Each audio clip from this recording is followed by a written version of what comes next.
Welcome to Lavanya's life style. Friends, ఎప్పటిలాగే ఈరోజు కూడా ఒక మంచి వీడియోతో మేము ముందుకు వచ్చేసానండి. ఫ్రెండ్స్, ఈరోజు మీకు నేను 2 రకాల చట్నీస్ చూపించాలనుకుంటున్నాను. ఒకటి కొరియాండర్ చట్నీ, అలాగే ఇంకొకటి టమాటో చట్నీ అండి. అసలు మీరు ఈ 2 రెసిపీస్ తప్పకుండా ట్రై చేయాల్సిందేనండి. ఈ వీడియో మొత్తం చూడండి, ఈ రెసిపీస్ని తప్పకుండా ట్రై చేయండి, అప్పుడే మీకు ఆ టేస్ట్ తెలుస్తుంది. ఇంకా ఈ చట్నీస్ 2 కూడా ఇడ్లీ, దోశ, వడ, అలాగే ఇంకా రైస్లో కూడా చాలా టేస్టీగా ఉంటాయి. చాలా సింపుల్ ఇంగ్రీడియంట్స్, మన ఇంట్లో ఉండే ఇంగ్రీడియంట్సే, అది కూడా చాలా ఈజీగా అనమాట. అస్సలు కష్టపడకుండా చాలా సింపుల్గా ఎలా చేసుకోవాలో ఇంకా ఈ వీడియోలో చూసేద్దాం. ఫస్ట్ మనం కొత్తిమీర పచ్చడి ఎలా చేయాలో చూద్దాం. ఫస్ట్ మనం ఏదైనా ఒక ప్యాన్ పెట్టుకోవాలండి. దానిలో అంటే ఏదైనా ఒక కడాయి అనమాట. దానిలో ఒక గరిటెడ్ ఆయిల్ పోసుకోవాలి. దానిలో ఇప్పుడు ఏం వేయాలి అంటే కొత్తిమీర శుభ్రంగా ఒక కట్ట చక్కగా వాష్ చేసింది వేసుకోవాలండి. దాని తర్వాత పచ్చిమిరపకాయలు చూస్తున్నారు కదా, మీకు ఇక్కడ చూపిస్తున్నాను. అలాగే సాల్ట్, ఇంకా పసుపు చూసారు కదండి, అలాగే జీలకర్ర, ఇంకా వెల్లుల్లిపాయలు, ధనియాలు, అంతేనండి. చూసారు కదా, ఇవన్నీ కూడా చక్కగా వేసుకోవాలండి. అలాగే చింతపండు మీకు నేను లాస్ట్లో చూపిస్తాను. ఇక ఇవన్నీ కూడా మనం చక్కగా వేయించుకుంటాం అన్నమాట. మూత అప్పుడే మనం పెట్టము, జస్ట్ వేయించుకుంటున్నాము. ఒక గరిటెడ్ ఆయిల్ అయితే కంపల్సరీగా వేయాలి, ఎందుకంటే ఈ ధనియాలు, జీలకర్ర, ఈ మిరపకాయలు అన్నీ కూడా చక్కగా వేగాలి కదా, అందుకోసం. ఇవన్నీ కూడా చాలా చక్కగా వేగుతున్నాయండి. ఇప్పుడు చూస్తున్నారు కదా. ఇప్పుడు వీటిని ఒక్కసారి కొంచెం అలా వేయించిన తర్వాత అప్పుడు ఒక్కసారి మూత పెట్టుకుని మగ్గించుకుని మనం తీసి అప్పుడు చూద్దాం ఫ్రెండ్స్. ఫస్ట్ అయితే ముందు మనం వేయించుకుంటున్నాం. ఇప్పుడు చూసారు కదా, చక్కగా మనకి వేగుతున్నాయి ఇవి. ధనియాలు, జీలకర్ర, పచ్చిమిరపకాయలు, వెల్లుల్లిపాయలు, ఇంకా మనం పసుపు వేసాము ఇందులో. చూసారు కదా, చింతపండు కూడా మనం వేసేసామండి. చూడొచ్చు మీరు కంప్లీట్గా. చింతపండు ఎలా తీసుకున్నానంటే ఒక నిమ్మకాయ సైజ్ అంత అనమాట. ఇంకా పచ్చిమిరపకాయలు, ఇంకా మీకు కారం ఎక్కువ కావాలి అనుకుంటే ఎన్నైనా వేసుకోవచ్చు అండి. ఇక్కడ దగ్గర ఒక 10 వరకు నేను వేసే ఉంటాను. చూసారు కదా, వెల్లుల్లిపాయలు కూడా చక్కగా కంప్లీట్గా ఒక పాయన్న తీసుకోండి, వెల్లుల్లిపాయ అది. చూసారు కదండి, ఇవన్నీ కూడా చక్కగా వేగుతూ ఉంటాయండి. ఆ ధనియాలు ఒకటి, జీలకర్ర ఒకటి, ఆ వేగుతూ ఉంటే అసలు మంచి స్మెల్ వస్తూ ఉంటుందన్నమాట. చూసారు కదా, చక్కగా మనకి వేగిపోతున్నాయి. జస్ట్ పచ్చిమిరపకాయలతోనే నేను చేస్తున్నాను అనమాట ఇది.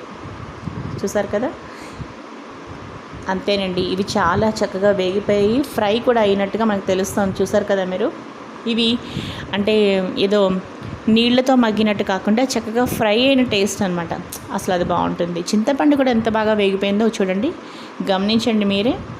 చూసారు కదా, ఒక 2 మినిట్స్ మధ్యలో అలా మూత పెట్టి, ఎందుకు మూత పెట్టాము అంటే ఆ పచ్చిమిరపకాయలు ఎప్పుడైనా పేలాయి అనుకోండి మన మీద పడే అవకాశం ఉంటుంది. అందుకోసం అలా పడకుండా ఒక్కసారి మూత పెట్టాము అంతే. మామూలుగా అయితే చక్కగా ఒక్కసారి అలా తీసి, ఇంకా పచ్చిమిరపకాయలు కూడా మనకి కొంచెం అలా చిటపటమని మనకి అనిపించిన తర్వాత ఇంకా తీసేసి చక్కగా మామూలుగా ఫ్రై చేసేసుకోవచ్చు. చూసారు కదా, కొంచెం జాగ్రత్త అవసరం కాబట్టి అలా అనమాట. ఇప్పుడు ఇవన్నీ కూడా చల్లార్చుకుని చక్కగా మిక్సీ జార్లో వేసుకున్నామండి. ఇందులో మనం అన్నీ వేసేసుకున్నాము. ఇంకా ఎలాంటి పోపు కూడా పెట్టక్కర్లేదండి. ఇది అంతే, చాలా ఇన్స్టెంట్గా అప్పటికప్పుడు మనకి ప్రిపేర్ అయిపోతుంది. అలాగే వాటర్ యాడ్ చేస్తాను. ఈ వాటర్ ఏంటి అంటే కొంచెం నీళ్లు మనం మరిగించి అవి చల్లార్చిన వాటర్ అనమాట.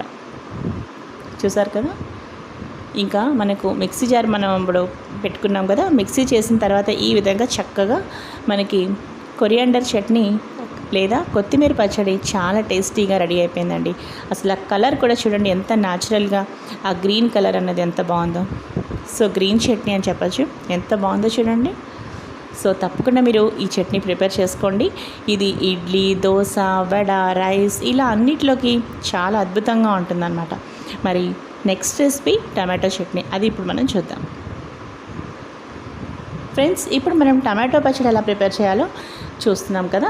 టమాటో పచ్చడి కోసం ఏం చేస్తున్నామంటే ఒక గరిటె ఆయిల్ వేసుకున్నామండి. దీనిలో ఏం వేసుకున్నామంటే జీలకర్ర వేసుకున్నాం, దగ్గర ఒక 6-8 ఎండుమిరపకాయలు వేసుకున్నాం. పచ్చిమిరపకాయలు ఒక 10 నేను తీసుకున్నాను. వాటిని ఈ విధంగా 2 పీసెస్గా వేసాను అనమాట. అలాగే వెల్లుల్లిపాయలు వేసుకున్నాను, జీలకర్ర వేసుకున్నాను, ధనియాలు వేసుకున్నానండి. జీలకర్ర ఒక స్పూన్ సరిపోతుందండి అంతే. వెల్లుల్లిపాయ ఒకటి పెద్ద తీసుకోండి.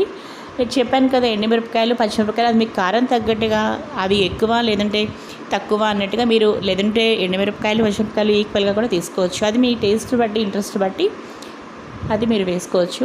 ఇంకా టమాటోస్, ఈ టమాటోస్ కూడా చాలా చక్కగా మనం నీట్గా వాష్ చేసుకుని పెట్టుకున్నాం కదా.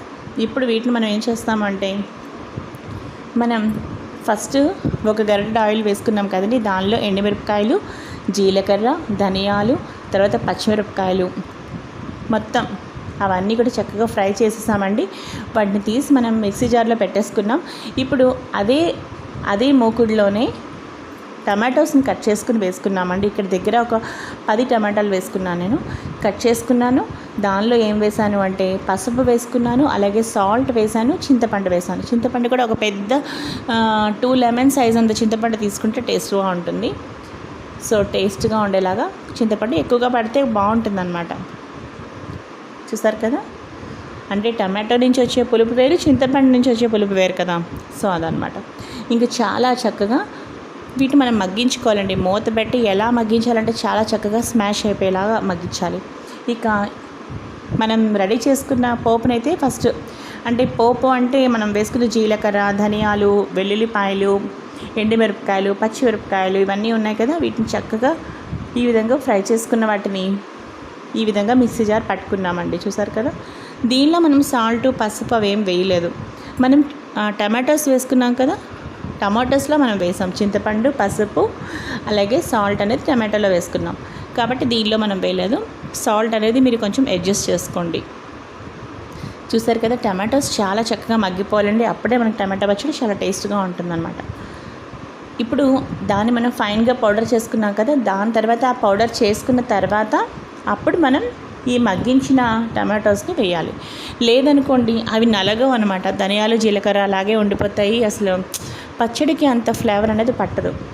సో చక్కగా పొడి చేసుకున్న తర్వాత ఈ విధంగా మీరు మగ్గించిన టమాటోస్ వేసుకుంటే అసలు టమాటో పచ్చడి అసలు ఎంత బాగుంటుందంటే అంత బాగుంటుంది. చూసారు కదా, ఒక్కసారి మళ్ళీ అడుగు నుంచి పైకి ఒక్కసారి అలా వేసేసి మిక్సీ పట్టేస్తున్నానండి ఇప్పుడు నేనైతే. చూసారు కదా, ఈ విధంగా అనమాట. ఇంకా మనం దీనిలో ఏం వేయక్కర్లేదండి, పోపు కూడా పెట్టక్కర్లేదు, అంతే. చాలా సింపుల్గా అప్పటికప్పుడు హ్యాపీగా ఈ టమాటో పచ్చడి అలా చేసేసుకుని చక్కగా ఇడ్లీ, దోశ, వడ, ఇంకా రైస్లోకి చాలా చాలా టేస్టీగా ఉంటుందండి. అసలు తింటే మీరు మళ్ళీ మళ్ళీ చేసుకుంటారో నిజంగా మీరు నమ్మండి. నాకైతే చాలా బాగా నచ్చాయి అన్నమాట ఇవి. మా ఇంట్లో అందరికీ కూడా చాలా బాగా నచ్చాయి, చాలా ఇష్టంగా తిన్నారనమాట అందరూ. ఈ 2 చట్నీస్ని చాలా చాలా ఎంజాయ్ చేశారు. సో మీరు తప్పకుండా ట్రై చేయండి. అలాగే నా ఛానల్లో దోసకాయ కాల్చిన పచ్చడి రెసిపీ కూడా చూపించాను. ఇంకా చాలా చట్నీస్, రెసిపీస్, డివోషనల్ వీడియోస్ కానీ ఇంకా చాలా ఉన్నాయి. మీరు అవన్నీ కూడా మిస్ అవ్వకుండా చూసేయండి. ఇంకా ఈరోజు ఈ వీడియో మీకు నచ్చితే లైక్ చేయండి, షేర్ చేయండి, అలాగే లావణ్యాస్ లైఫ్ స్టైల్ ఛానల్ని సబ్స్క్రైబ్ చేసుకోండి. మరో మంచి వీడియోతో కలుస్తాను. Bye friends.